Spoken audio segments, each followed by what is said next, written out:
ഫിഷിങ്ങിന് വന്നതാണ്. അപ്പോഴാണ് നമ്മൾ പുഴയിൽ ഒരു കാര്യം ശ്രദ്ധിച്ചത്, വലിയൊരു മലമ്പാമ്പ് ചത്ത് പൊന്തി കിടക്കണം. നമുക്ക് ആ കാഴ്ചകളൊന്ന് കാണാട്ടാ.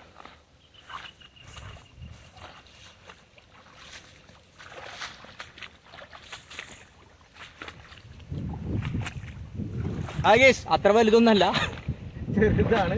ഇതേ കിടക്കുന്നത്, ഇതാണ് സാധനം. മലമ്പാമ്പന്നല്ലത്.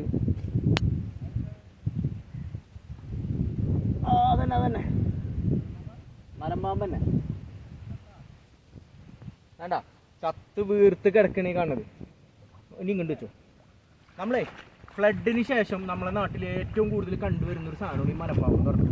എവിടെ നോക്കിയാലും മലമ്പാമ്പാണ്. പിന്നെ അത് മാത്രമല്ല, നമ്മൾ ഈ ഒരു ഏരിയ എന്ന് പറഞ്ഞാൽ മൊത്തം കാട് പിടിച്ചെടുക്കുന്ന സ്ഥലമാണ്. ഇത് നമ്മളെ പാലങ്കടവിൻ്റെ വടക്ക് വശമാണ് കാണുന്നത്. വേണ്ട, ഈ ഭാഗങ്ങളൊക്കെ നോക്കി.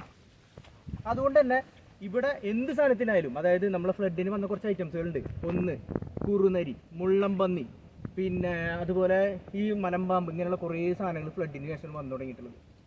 അതുകൊണ്ട് തന്നെ നല്ല വലിയ പുഴയാണ് ഇവിടെ ഉള്ളത്, വലിയ കുഴപ്പമില്ലാത്തൊരു പുഴയാണ്. അപ്പോൾ ഇവിടെ എന്താണെന്ന് വെച്ചാൽ ഈ സാധനങ്ങൾ വന്നു കഴിഞ്ഞിട്ടുണ്ടെങ്കിൽ ഇവർക്ക് ഇവിടെ സുഖമായിട്ട് താമസിക്കാം, സുഖമായിട്ട് എന്തോ ചെയ്യാൻ പറ്റും. മലമ്പാമ്പിനൊക്കെ മീനാണ് കൂടുതൽ കഴിക്കുക. അപ്പോൾ അതുകൊണ്ട് തന്നെ അതിന് അവർക്ക് ഭക്ഷണത്തിന് ബുദ്ധിമുട്ടില്ല. പിന്നെ കുറുനരി പോലുള്ള സാധനങ്ങൾ കാണുന്നുണ്ടെങ്കിൽ ഇവിടെ പല സ്ഥലങ്ങളിൽ നിന്നും വേസ്റ്റുകൾ വരും, അതൊക്കെ കഴിച്ചിട്ടും അവരും ജീവിക്കും. അപ്പോൾ ഇങ്ങനെയുള്ള നിരവധി അനവധി കാഴ്ചകൾ ഈ മേഖലകളിൽ കാണാൻ പറ്റൂട്ടോ. അപ്പോൾ ഇതൊരു സംഭവം, ഇവിടെ ആൾതാമസമില്ലാത്ത സ്ഥലമാണ്, ടൂറിസ്റ്റ് പ്ലേസൊക്കെ ആക്കാൻ പറ്റിയൊരു അടിപൊളി സ്ഥലം തന്നെ ഉണ്ടത്. അപ്പോൾ ഒരു കാര്യം ചെയ്യാം, നമുക്ക് വേണ്ട കട്ട് ചെയ്ത് ആ പാമ്പിനെ ഒന്നും കൂടി ഒന്ന് കാണിച്ചു തരാം കേട്ടോ, ഒന്ന് വ്യക്തമായിട്ടൊന്ന് കാണിച്ചു.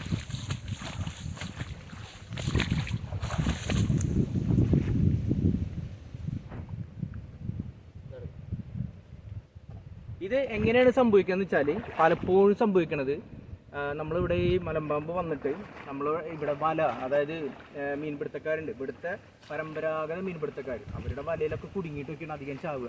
കാരണം അവർക്ക് ഇതൊന്നും ചെയ്യാൻ പറ്റില്ല. 10-40 കിലോനുള്ള ഒരു മലമ്പാമ്പിന് കിട്ടി ഒന്നും ചെയ്യാൻ പറ്റില്ല. അപ്പോൾ അവരാകെ എന്താ ചെയ്യുന്നത് വെച്ചാൽ ആ വല തന്നെയാണ് കട്ട് ചെയ്ത് കളയാണ് ചെയ്യുക, അവർക്ക് വേറെ ഒന്നും ചെയ്യാനില്ല. അപ്പോൾ അങ്ങനെയൊക്കെയാണ് ഇതിങ്ങനെ പെട്ടുപോകണം. പക്ഷേ ഇത് ഒരുപാട് പെറ്റ് പെരുകിയിട്ടുണ്ട്, ഇഷ്ടം പോലെ. അതുമാത്രമല്ല, ഷട്ടർ ഇട്ട് കഴിഞ്ഞാൽ, ഷട്ടർ തുറന്നു കഴിഞ്ഞാൽ ഉപ്പുവെള്ളം കയറും. വേനൽക്കാലമായി കഴിഞ്ഞാൽ ഉപ്പുവെള്ളം കയറി കഴിഞ്ഞാൽ നമ്മൾ ഇവിടുന്ന് ഇവർ മാറിപ്പോണ്ട് വടക്ക് ഭാഗങ്ങളിലേക്ക്, ചാവക്കാട് ഭാഗങ്ങളിൽ. അപ്പോൾ നമ്മൾ സാധാരണ ന്യൂസിൽ അങ്ങനെ കാണാറുണ്ട്, സർക്കിൾ ന്യൂസിലൊക്കെ കാണാറുണ്ട്, ഇത് അവിടെ മലമ്പാമ്പ് 10 അടി പിടിച്ച് 12 പിടിച്ച് നോക്കാം. സംഭവം ഇതാണ്. അപ്പോൾ ഇപ്പോൾ നല്ല വെള്ളം ആയതുകൊണ്ട് തന്നെ ഇതിവിടെ വളരെ അധികം ഉണ്ട്. നമ്മൾ കരുതേ ഇവിടെ ഈ മലമ്പാമ്പ് മാത്രമേ ഉള്ളൂ എന്ന്. അല്ല, അങ്ങനെയല്ല കേട്ടോ. ഇവിടെ അണലി, മൂർക്കൻ, അതുപോലെ തന്നെ രക്തണലി, ഈ വക സാധനങ്ങളൊക്കെ കണ്ടവരും പലതവണ ഇവിടുന്ന് പിടിച്ചവരുണ്ട് കേട്ടോ. പിന്നെ അതുകൂടാതെ തന്നെ രാജവെമ്പാല വരെ ഉണ്ടെന്നാണ് പറയുന്നത്. അപ്പോൾ നമ്മൾ നേരിട്ട് കണ്ടിട്ടില്ല, പക്ഷെ മൂർക്കനെ, അതുപോലെ തന്നെ ഈ ചേര, അത് അങ്ങനെയുള്ള എല്ലാ പാമ്പുകളും നമ്മളെപ്പോഴും ഇവിടെ കാണാറുള്ളതാണ് സാധാരണഗതിയിൽ.